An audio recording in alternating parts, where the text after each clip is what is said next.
Hi, so we're going to talk about improving lessons with digital technology.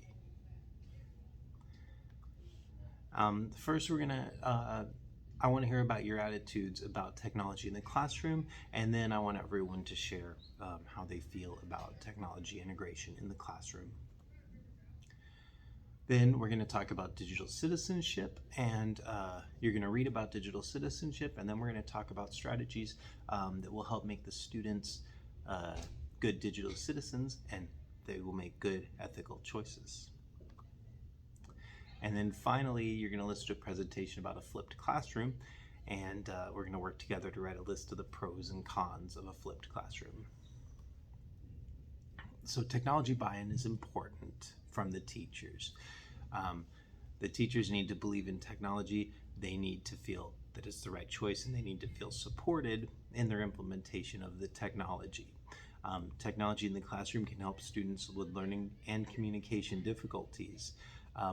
So we need to make sure the activities and programs are aligned with the curriculum, and we need to make sure they're easy to access for the teachers and the students. And we also need to support you with the training throughout the year on the effective use of the hardware and the software.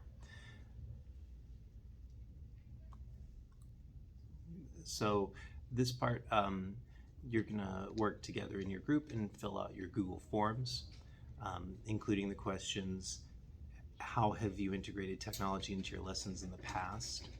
Do you regularly integrate technology into your lessons? How is your classroom's physical environment conducive to technology integration? And how is your classroom's physical environment unfavorable to technology integration? Now we're going to talk about digital citizenship. A digital citizen is someone who uses many different forms of digital communication while maintaining an ethical attitude and digital presence. They use technology without harming people, and they model a positive attitude. So the students use laptop computers and tablets in class. They use their smartphones outside of class. So digital citizenship needs to extend to all of their technology use, not just the technology used mostly at school, but also the technology that's used at home. We want these students to be ethical, good digital citizenships in all their uses of technology. So now I want you to work together on your Google form, including answering these questions. How can we explicitly teach good digital citizenship? What strategies can a student use to be more self-aware of their digital behavior?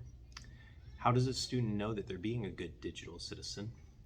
And how does a student know if they're not being a good digital citizen? And then how can we monitor students' digital behavior? So a flipped classroom is a concept in which the presentation of information or direct teaching, that section of the lesson, is done outside of the classroom, and the application and practice is done in the classroom with the guidance of the teacher. So the teacher could record the lesson for students to access outside of the classroom with their technology.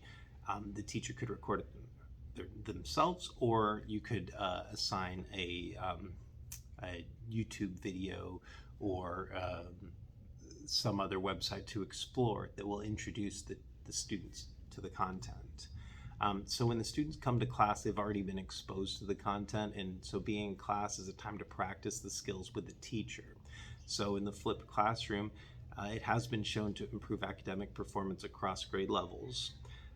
So an example of flipped classroom is an ELA teacher could prepare a video presentation explaining a new concept such as personification, and then the students would watch this before class, and then during the period they would apply their knowledge by answering questions on a worksheet or creating their own examples as the teacher circulates around the room, observes, and watches the misconceptions and mistakes.